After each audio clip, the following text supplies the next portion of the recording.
errance poétique qu'on n'en finit pas. Alors là, maintenant, c'est ce qu'on va faire, ce qu'il faut qu'on fasse là, qui va être intéressant pour nos téléspectateurs, parce que bon, l'objectif aussi, c'est qu'on puisse donner le maximum d'informations à nos téléspectateurs, histoire de susciter chez eux, et évidemment, un intérêt pour l'ouvrage et bien entendu que nous recevons dans cette émission. Cet espace est exclusivement consacré donc à la réflexion, à l'échange, effectivement, et à la découverte. La découverte, donc, justement, que nous vous proposons aujourd'hui, c'est la découverte de cet ouvrage, donc Errance poétique de El Hadj Ousmane Baldé, et heureusement qui est donc avec nous sur le plateau pour en parler. Alors donc on va continuer la causette et cette fois-ci, alors on a parlé un tout petit peu du premier texte, Errer pour dénoncer. Donc alors il y a le prêtre de la haine. On va comme ça évoquer avec les sujets. Vous allez nous dire juste un tout petit peu de quoi il est question avant qu'on en arrive au partage. Beaucoup de moments de lecture aujourd'hui avec vous autour de cet ouvrage, parce qu'effectivement il faut on partage un peu avec vous donc l'ouvrage de El Hadj Ousmane Baldé. Alors vous parlez aussi, après Errer pour dénoncer, il y a le prêtre de la haine, dites-vous. Bon, ça c'est une attaque directe, le nom est mentionné dedans. Oui. Je vais dire là, normalement... Vous êtes très attaché à la politique, hein. Il vous dégoûte les politiques. Bien sûr, mais... Et vous ne faites pas de cadeaux, hein. Ce n'est pas que ceux qui sont au pouvoir, mais même les partis politiques. Il y a un texte justement qu'on a repéré, vous en parlez. Ils vous dégoûtent, hein, les politiciens. Surtout les politiciens guinéens, surtout je veux dire. Oui. Pourquoi? Parce que là, tellement que les politiciens nous ont tourmentés, on a même changé la définition du mot politique. Vous êtes d'accord avec moi? Que quand vous demandez à quelqu'un ce que signifie politique, il va vous dire que c'est l'art de tromper. Pourtant, dans son étymologie, ce n'est pas la vérité. Non. Mais bon, chaque chose a sa définition ici, parce que nous définissons les choses par rapport à sa réalité même. Mais c'est vrai que la politique, quand même, est réduite à cette expression vulgaire, je veux dire, qui évoque tout ce qui est négatif, tout ce qui est fausseté, tout ce qui est, à la limite, voilà, tout ce qui provoque ces dégoûts que vous décrivez aussi, justement, dans parce votre que ouvrage. Quand vous prenez, normalement, un responsable ou un chef, c'est quelqu'un qui travaille pour les gens, et non le contraire. Mais nous travaillons pour les chefs. Oui. Donc, alors, pour vous, bon, vous n'en parlez pas. C'est une remarque que j'ai faite aussi. Hein, je veux dire, on va en parler, ça aussi. On n'est pas là seulement que pour dire, ah oui, c'est bien, tout est magnifique. Si on a des interrogations sur des thématiques, sur des choses, voilà, pour qu'on en parle. C'est pour ça, d'ailleurs, qu'on est content que vous soyez là. Je veux dire, il n'y a pas que les politiques, d'ailleurs, qui sont la cible de vos vers. Hein. Il y a un texte, je ne sais pas moi, qui fait la fête aux jeunes. Bien sûr. Eh bien, la jeunesse, on a tant chanté ici que la jeunesse, c'est l'avenir. Mais la dernière fois, je causais avec un grand, il me disait que la jeunesse n'est pas un talent. Ça m'a poussé à réfléchir beaucoup. Parce que là, on confond le fait d'être jeune au fait d'avoir un talent. Être jeune seulement, ce n'est pas une capacité de faire quelque chose. Et quand nous revenons un peu à notre culture, il y a des proverbes qui nous enseignent qu'on s'échauffe à la vieillesse avec les fagots qu'on a cherchés quand on était jeune. Et si on passe toute notre jeunesse à jouer, moi je pense que jouer c'est pour quelqu'un qui travaille. Se divertir c'est pour quelqu'un qui travaille. Mais si, pas quelqu'un qui a pour travail se divertir quand même. Mais si on passe tout notre temps à se divertir, je ne sais pas où l'avenir va nous trouver des vieux, voilà, sans rien dans la tête. Après on dit c'est nous qui avions été les jeunes. Je veux dire, la relève, qu'est-ce qu'elle fait vraiment pour mériter sa place? Sinon, on tape fort sur les vieux ici. On dit que les vieux occupent tous les postes, les vieux font ça, les vieux font ça. Mais qu'est-ce que nous faisons pour les remplacer? Est-ce que nous sommes assez prêts pour remplacer tous les vieux et faire ce qu'ils n'ont pas fait? Parce que moi, ce que je déteste le plus, c'est quoi? C'est quand on nomme quelqu'un à un poste et qu'il continue à critiquer ses prédécesseurs. Ça n'a aucun sens. On t'a envoyé ici parce que peut-être le boulot est bien fait pour rendre le boulot meilleur, ou on t'a envoyé parce que le boulot est mal fait pour faire bien. On ne t'a pas envoyé pour taper sur les anciens. C'est pour faire bien normalement, pour faire quelque chose qui va faire qu'on oublie les autres. Mais bon, dès que vous envoyez un jeune à un poste, il va dire les autres ont déjà fait ça, on fait ça, on fait ça. Au lieu de nous dire ce que lui, il a fait. Oui. On se régale, mesdames et messieurs, aujourd'hui en poésie avec El Hadj Ousmane Baldé autour de son ouvrage Errance poétique, il s'agit de la poésie. Alors là, on a parlé un tout petit peu du texte qui a pour titre Errer pour dénoncer. Là, on vient parler le prêtre de la haine.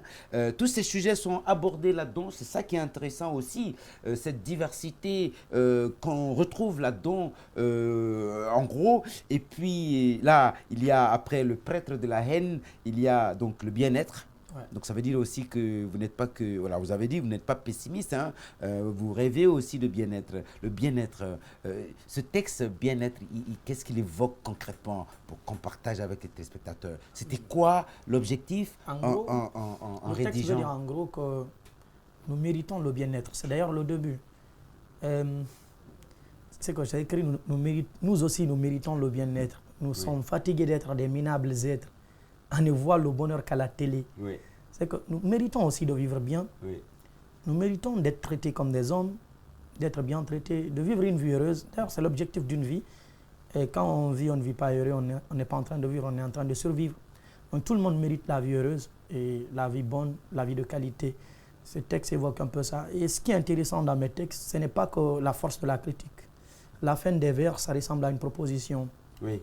Oui, on a vu ça, et ça reste un tout petit peu différent par rapport aux autres textes, hein. Alors, le style, ce qu'on a pu remarquer là-dedans, on va peut-être en parler, j'espère qu'on va avoir le temps. Mais je poursuis très rapidement, c'est pour vraiment mettre aussi en évidence, je veux dire, la diversité des sujets évoqués. Alors après, le bien-être, hein, dont vous avez parlé, parce qu'effectivement, dans ce texte, vous dites que bon, c'est qu'à la télé qu'on voit les belles maisons, c'est qu'à la télé qu'on voit donc ce bonheur qui s'est traduit aussi par le fait d'acquérir de belles voitures, des voitures luxueuses, etc. Mais la majorité de la population ne vit ce bonheur qu'au travers du petit écran, ce qu'on nous projette. Mais les gens, ils vivent dans une autre réalité. Effectivement, c'est ce qui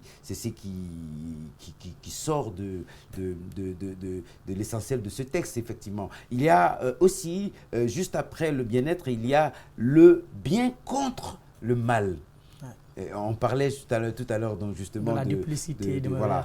Effectivement, cette contradiction permanente que vous relevez dans le texte, hein. Et puis, il y a alors complètement le texte pour lequel je suis complètement tombé amoureux. Et d'ailleurs, on va lire un extrait, mesdames et messieurs, on va partager ça avec vous dans le marque-page tout à l'heure. Conakry. Hein? Donc, il fait penser à Conakry. Ouais. Donc, on pourrait lire d'un trait si on collait tout, ça fait Conakry. Ouais. Mais en réalité, c'est décomposé en 3 mots. Con, comme un con.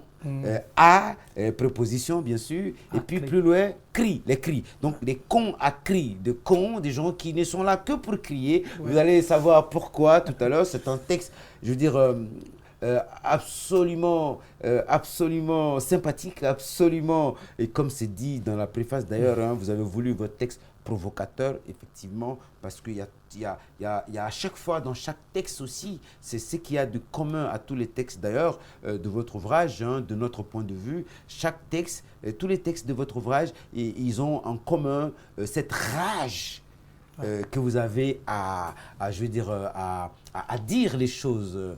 C'est aussi, cette rage aussi s'est traduite par le choix des mots qu'on sent. Et à chaque fois, de passage, ça nous fait sentir, des fois, ça nous fait grincer des dents, et des fois, ça nous titille, hein, on en sourit un tout petit peu. Et c'est d'ailleurs là où, effectivement, dans la préface, on est tout à fait d'accord avec Soul Changel quand il dit « Je vous propose de le lire dans un café, le temps d'attendre, de passer un petit moment, parce qu'effectivement, c'est un régal. » Errance poétique, effectivement. Alors, et puis c'est très accessible, ça, il faut peut-être aussi le signaler, hein. Le texte est accessible. Je veux dire, un collégien, même quelqu'un qui est en 6e année pourrait bien le lire, s'amuser bien sûr là-dedans. Un lycéen, un collégien, un universitaire. C'est pour tout public, effectivement, ce livre aussi. Ça, on peut se permettre de le lire en tant que lecteur. Une mère merveilleuse que je n'ai pas trop connue. Je veux dire, alors, ça, c'est un texte, je veux dire, on parlait de diversité, de sujets abordés. Ouais. Oui. Donc on parle de politique, on parle de jeunesse, on parle je veux dire, et puis aussi, et ça, c'est pas mauvais du tout. Je veux dire, c'est un texte qui est à la fois, je veux dire, errance poétique, qui est philosophique. Parce que bon, vous en parliez tout à l'heure, on découvre la philosophie, le regard de l'auteur sur des questions existentielles, même, je veux dire, ça c'est l'aspect aussi qu'on a vu. C'est un texte aussi quelque peu moralisateur. Ouais. Voilà, on s'en aperçoit. Ça fait un peu de morale, hein, parce qu'il y a des références à des principes, à des règles, même si, et c'est là où on ne vous tient pas, parce que, bon, en même temps, il y a des textes où on peut se dire, oui, mais attends, il se prend pour qui, lui, pour nous faire la morale? Ouais. Autant on peut se dire ça, et puis autant vous trouvez toujours moyen de ressortir pour nous mettre sur un autre texte où on se dit, oui, c'est pas faux quand même ce qu'il dit. Là, après, ça devient une vraie errance.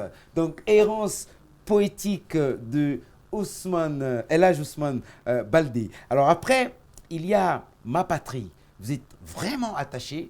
D'ailleurs, c'est décrit comme c'est décrit dans la préface avec Soul Changel, mais aussi, vous-même, vous en parliez tout à l'heure, s'il s'agit de la Guinée, là, c'est la Guinée qui est au cœur de cet ouvrage, ou alors c'est la Guinée qui est au cœur de l'ouvrage, ou c'est l'ouvrage qui est au cœur de la Guinée, je ne sais pas du tout, vous allez nous dire c'est quoi qui est dans quoi, mais je voulais dire, ça c'est vrai que c'est très Guinée, à un point même où le lecteur que je suis, je me dis oui, mais bon, il exagère un peu, quoi, qu'il laisse un peu la Guinée tranquille, qu'il raconte ce qu'il a envie de raconter. Hein. On a aussi, nous, le droit de réagir. Hein.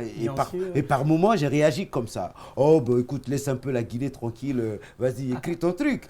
Alors, lutte entre cœur et cerveau. Le cœur, il est là, le cerveau, il est là. Alors, vous faites... je veux dire, vous faites bagarrer ces deux. Je ne vois pas comment ça se fait, mais si vous voulez savoir comment le cœur et le cerveau vont lutter, il faut bien lire l'ouvrage aussi. Alors, à toi de choisir. Donc, effectivement, on est aussi souvent dans votre ouvrage face à des choix, même des choix difficiles à faire. Ça, vous nous interrogez avec là-dedans. C'est un beau voyage, hein, errance poétique. Après, égoïsme et politique. Alors, les politiques s'invitent tout le temps, toujours. Ouais. Ça, vous les en voulez, hein, de laisser le pays dans cet état-là aussi. Bien sûr. Donc, même quand vous prenez le titre de l'ouvrage, ouais. Il y a des gens qui se trompent pour l'appeler errance politique. Oui, errance politique. C'est très proche, je vous jure. C'est proche, mais c'est parce que le mot politique revient trop dans la tête des gens. Oui, oui. C'est que tout le monde parle politique, tout le monde est spécialiste. On est une société qui est très politisée finalement. Vous n'y échappez pas d'ailleurs, vous. Je n'échappe pas. Parce que votre ouvrage est... Si on doit traiter un problème, on ne doit pas s'attaquer aux conséquences, on doit aller vers les causes. Il y a un problème politique ici. Et ce problème, il faut le résoudre. Et ce problème, pour le résoudre, moi, j'ai choisi d'écrire. Un autre peut-être va choisir de sensibiliser. Un autre peut-être va choisir d'éduquer. Mais moi, j'ai choisi d'écrire pour montrer aux gens que les politiques, vraiment, c'est leur intérêt, ils cherchent. Vous avez vu, les gens cherchent à nous diviser pour parler d'ethnostratégie, pour dire que les politiciens, c'est des ethnos. Mais moi, je trouve qu'ils ne sont pas ethnos, des politiciens, mais c'est des narcissiques, au-delà même de l'égoïsme. Et à un moment donné, vous allez voir, les gens, ils vont dire...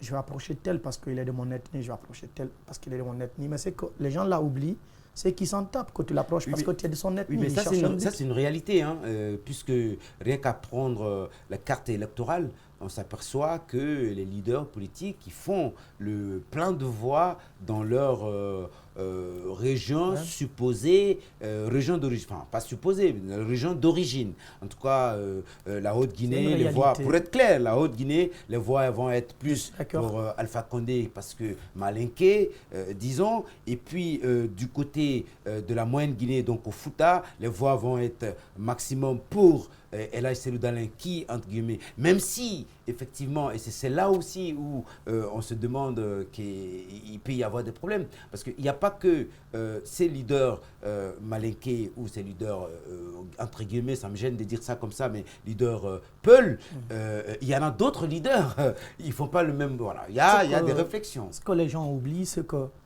peut être majoritaire dans la minorité. Je reviens sur l'antagonisme. Bah oui. On peut penser être majoritaire alors qu'on a de la minorité. Il y a ça le problème. Il faut creuser au fond pour le savoir. Je vais vous raconter un petit truc là, un préjugé. Et les gens ont des préjugés dans les têtes, surtout dans ce pays. Les préjugés sont vraiment fourmillants. Ça, c'est clair. Maintenant, regardez, hein, il y a un préjugé que j'entends souvent, que les Peuls boivent plus que toutes les ethnies en Guinée. Oui. Ce n'est qu'un préjugé. Parce que quand vous regardez les statistiques guinéennes de près, vous comprenez que c'est faux. Mais les Peuls sont plus nombreux. Donc, quand vous allez dans les maquis, vous rencontrez plus de Peuls. Vous allez dans la mosquée, vous rencontrez plus de Peuls. Oui. Donc, ce n'est qu'une statistique que les gens négligent. Ils se mettent, comment on appelle ça, ils se mettent d'accord avec ce qu'ils voient, alors que ce qu'on voit, derrière ce qu'on voit, il y a deux choses différentes. Il y a l'apparence, il y a la réalité en tant que telle. Oui. Donc, si on prend par rapport à la statistique, il faut des études pour délimiter qui boit plus que qui. Oui. On est d'accord? Oui. Maintenant, si on revient à la même chose sur les politiques, je disais quoi? Les politiques misent sur l'ethnie. Eux, ils misent sur l'ethnie. Oui. Mais ils s'en tapent que vous le soutenez ou non. Oui. Ils ne cherchent pas à vous satisfaire, même si vous êtes de son ethnie. Ils cherchent à se satisfaire eux-mêmes. C'est que les gens oublient. Oui, c'est pour ça que vous parlez de narcissisme. Ouais. Allez, narcissisme, narcissique, ils sont les politiques. Ça, c'est, on s'aperçoit aussi ça. On aperçoit aussi ça dans l'ouvrage. Et évidemment, j'avais voulu parcourir tous les textes. Malheureusement, on ne pourra pas. Mais effectivement, il y a comme titre des textes, ça peut donner envie peut-être à nos téléspectateurs de vouloir se procurer de l'ouvrage pour le lire. La bourgade des damnés. Il y a un texte sur l'exclusion, le racisme, la tempérance, modernité et conséquences, populairement impopulaire, trop noir. Finalement, ce phénomène est vraiment têtu. Ça, c'est un autre texte pour parler de l'immigration, critiqué pour solutionner. Et puis ça, c'est un texte aussi, effectivement, qui est très responsable. Ça ne veut pas dire que les autres ne sont pas responsables, mais ça, c'est de mon point de vue. J'ai bien aimé comment la problématique est abordée. Attendre, humilité, 8 mars. Attendre, c'est un texte qui vient d'une autre personne, je vais souligner, ça vient de la journaliste d'Actuel, Aminata Pilimeli. Donc, j'ai aimé le texte, je l'ai demandé de l'introduire, elle a accepté, j'ai introduit le texte. Tout à fait. Humilité, 8 mars. Pourquoi je déteste politique? Ça revient encore à la politique. Les enfants, environnement, coincés entre cachot et prison de la société, dites-vous. Elle se maria trop tôt. Ces billets et cet espoir ne sont que manteaux. Jeunesse et ambition, art guinéen, affirme-toi. Dites-vous, les très vieux métiers qui donnent une vieille carapace. Ça, c'est un autre texte. Éducation. Et puis, effectivement, il y a viol et violence. C'est un texte violent parce que ça parle de viol et de violence. Je l'ai lu et je le dis qu'il est violent, violent même dans le bon sens. Moi aussi, je vais vous suivre là-dedans pour dire que ça peut être violent et bon. Parce que quand on dénonce quelque chose de violent, cette violence à dénoncer le violent est une bonne violence. Si je peux me permettre de le dire comme ça. Mesdames et messieurs, évidemment, comme vous le savez, tout est imparti dans un temps bien déterminé. C'est ce qui nous amène à nous arrêter là. Mais ce n'est pas fini parce qu'à présent, on va passer au marque-page.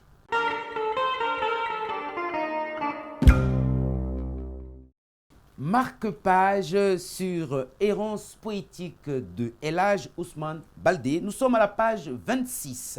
Le texte, on en avait parlé tout à l'heure, Conakry. Si vous voulez, ça peut se lire aussi Conakry.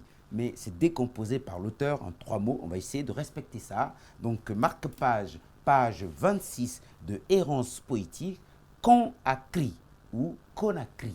Toujours prêt à ouvrir la gueule. Sur tout sujet, on s'engueule. Juste assis à côté, un mec connaît tout. Le moindre sujet, il se veut passe-partout. À Conakry, il y a beaucoup de cons à cri.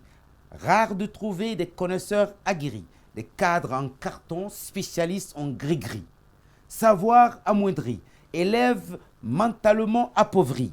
Quand tu parais, tu t'écris. Aux observateurs de lire et d'écrire, à toi d'afficher une belle image. Cela tant au fond qu'à la forme. Rien ne sert de produire des cris à la con. Elle ne sera point originale, la contrefaçon.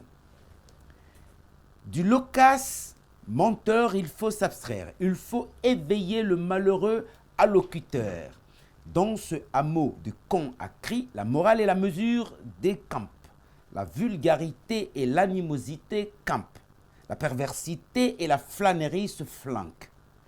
Des administrateurs qui, dans le faux, convergent. De la haine en abondance, ils déchargent. Des personnes faibles, ils les changent. Sur les solutions bêtement, ils divergent. Chacun veut que sa notoriété submerge. La gloire est placée au-dessus, besoin de purge. Contre nos défauts, jamais on ne s'insurge. Stopper, monsieur tout le monde, ça urge. Toujours prêt à ouvrir sa gueule, tout le temps prêt à engueuler. Juste à côté, un maîtrise tout. Sur chaque sujet, il parlera de bout en bout. En face de lui, on risque de faire un va-tout. Il se prend pour un fourre-tout. Même cédé, soi-même incapable et se veut fait tout. Bavarder sans avancer, paresseux facile à dévancer, discuter sans proposer. Ils sont nombreux, les sarcastiques à la vue broussaillée. Que font-ils pour avancer ou faire avancer? Des cocos cireurs de moquets. Ils préfèrent percevoir une petite somme et crier les matchs de foot pour escroquer. Sous le haut patronage pour commander, ils ont côtoyé la légèreté et la fainéantise et veulent s'accrocher à une plante herbacée. Et ça continue. Justement, et puis bon, il y a toujours, quand c'est nécessaire, des notes de bas de page pour encore nous aider à mieux comprendre voilà, les contextes, etc. Donc, c'était le premier marque-page pour le compte de l'ouvrage Errance poétique de El Hadj Ousmane Baldé. À présent, on va passer à un autre, et cette fois-ci, on va choisir au hasard. On va l'ouvrir comme ça. Allez, on tombe à tout hasard sur la page 96 et donc c'est le 8 mars. Journée de la femme, dit-on, je ne serai point content tant qu'elles ont un demi-ton, tant que l'homme cantonne, tant que dans la maison résonne encore le bâton, tant qu'elles sont reléguées derrière. Tels les vomissons, est-ce même dans l'administration, pourtant approchés nuitamment, tels des lumières en plein noircissement, accusés d'avoir une faible cogitation, victimes de déshumanisation. Mon cœur ne fait que saigner en voyant ces jeunes sur des maudits pas singés. Et pour cet enfant surexploité, aujourd'hui je chante. Oui, pour cette femme qui enchante, récompensée par une inattention vivante, vivifiante, de la torture mentale infantile aberrante, de celle physique bouleversante. Mes vers parlent d'une battante. J'espère qu'elle trouve ses lettres consolantes. Cette journée est plus qu'abstraite parce que l'application des droits en est reluisante. La ségrégation liée au genre est étincelante. Les hommes font une lutte féministe lâche, révoltante. Des attitudes de certaines pas rassurantes quand d'autres veulent élever la junte féminine. Parmi elles, certaines femmes se rabaissent. 8 mars. Oui, le viol est une action vivante. L'exploitation sexuelle est poignante. La pédophilie est une réalité existante. Le silence forcé est une chose récalcitrante. La société créée des êtres faibles par une éducation volontairement biaisée. Dès à l'enfance, l'homme est formé. Pour inculquer dans sa tête qu'il est le rusé, on a tendance à faire de la femme une risée. Celle qui élève le ton est vue comme une femelle, même si elle défend un droit inaliénable. Pourtant, l'habileté n'a pas de sexe. Ceci n'est que le rallongement d'un complexe. L'excellence n'est pas exclusivement masculine. La capacité à bien faire ne peut être qu'unisexe. À toutes ces femmes qui vendent du bon gars, à toutes ces femmes qui sont vues comme l'oméga, même si elles font un double rôle de celui de l'homme et le leur, elles s'accolent. Je suis prêt à sécher mes larmes, mais il y a des conditions pour ronger mon arme. Qu'on calme le vacarme, que soit appliqué le droit d'une femme ferme, que soit sanctionné le violence conjugale, le viol et les discriminations du genre, l'exploitation de la petite fille. Mousseau de Maguinet, femme du monde, mère, sœur, femme, nièce, ce bout d'écrit est pour toi. Mesdames et messieurs, ici prend fin notre marque-page exclusivement consacré à l'ouvrage de El Hadj Ousmane Baldé, Errance poétique. À présent, mesdames et messieurs, nous allons passer à la troisième et dernière rubrique de notre numéro parenthèse, exclusivement consacré à l'ouvrage d'El Hadj Ousmane Baldé, Errance poétique. À présent, on va passer à la question que posent les téléspectateurs à notre auteur. C'est parti.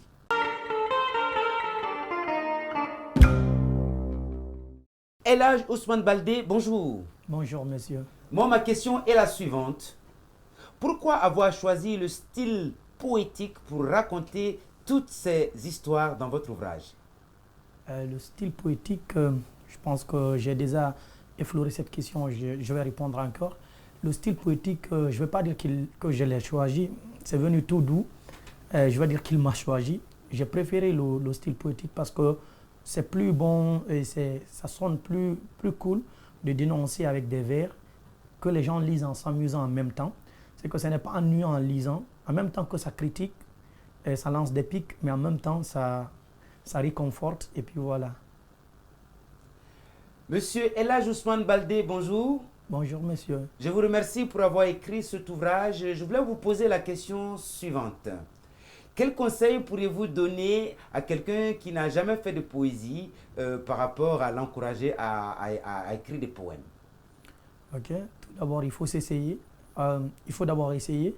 Et quand vous essayez, vous saurez si vous pourrez écrire. Surtout ne pas forcer parce que moi, dans ma tête, je pense que quelque part, chacun a un don dans quelque chose. Donc ne pas forcer les choses. Si prenez l'exemple sur la famille Pogba, ils ont tous joué au football. Mais il n'y a qu'un qui reste dedans parce que c'est lui qui a vraiment le talent.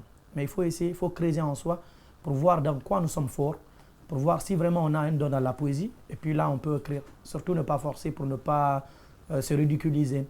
Mais il faut chercher, comme le disait Socrate, homme, connais-toi toi. Il faut chercher à se connaître, savoir sur quoi nous sommes bons. Nous sommes bons dans la poésie, on écrit de la poésie. Nous sommes bons en prose, on écrit de la prose. Si on n'est pas bon dans l'écriture, on lit quand même. Bonjour, monsieur Baldé. Bonjour. S'il vous était demandé de raconter votre ouvrage en 2 phrases, que diriez-vous? En 2 phrases, hein, je vais dire que l'ouvrage parle de la Guinée et c'est une poésie qui se veut une poésie. C'est une poésie qui se balade. Monsieur Baldé, merci. Merci, monsieur.